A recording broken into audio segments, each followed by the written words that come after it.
Подсмотреть за работой режиссера, заглянуть к композитору и воочию увидеть творческие муки драматурга. Артисты Чувашского театра «Кукол» предлагают зрителям отправиться в необычную экскурсию.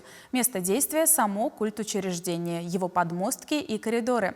Таким образом, режиссер Денис Андронов решил соединить спектакль и обзорную экскурсию по театру, рассказать о его основателях, об артистах, кукольниках. В общем, вспомнить всех, кто уже больше 70 лет создает спектакли для детей. Об экспериментальном перформансе расскажет Вероника Павлова. Здесь нет привычного экскурсовода, который бы утвердил: посмотрите направо, а теперь внимательно налево. Все действо сосредоточено вот здесь, в наушниках. Когда кончится это бесконечное, душное, жаркое лето, мы надеемся, ждем, мы мечтаем о том, чтоб скорее пришло то, что будет потом.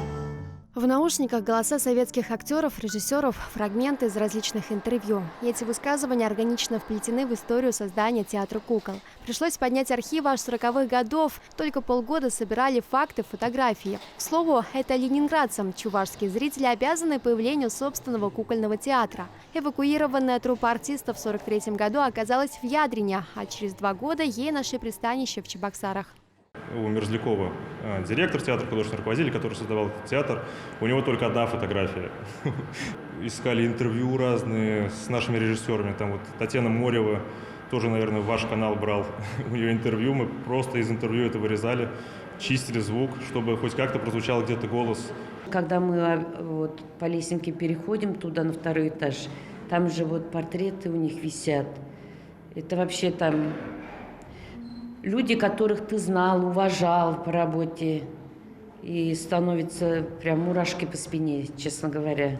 Юлия Мельник в театре 37 лет. Ей удалось застать еще ту плеяду советских артистов, работавших здесь. Признается, такого формата спектакля, иммерсивного, когда зритель оказывается в самой гуще событий, и каждое слово в наушниках звучит для него, еще не было. К тому же и в формате экскурсия. В театре, признаются, опирались на опыт местного туроператора. Мы взяли за основу легенды, городские легенды, которые свою версию такого иммерсивного спектакля у нас в Чувашии. Вообще это известная, конечно, история. Она уже где-то с начала 2000-х годов по всему миру кочует. Она наконец-то к нам пришла, и мы рады, что мы это освоили. Зрителям не только рассказывают, но и показывают то, чем живет театр. Здесь, например, в своей каморке творит композитор. А тут драматург раздумывает над перипетиями сюжета нового произведения. Копается в чертогах разума, перебирает сотни лиц прохожих, изучает их манеру поведения. Так и рождается пьеса.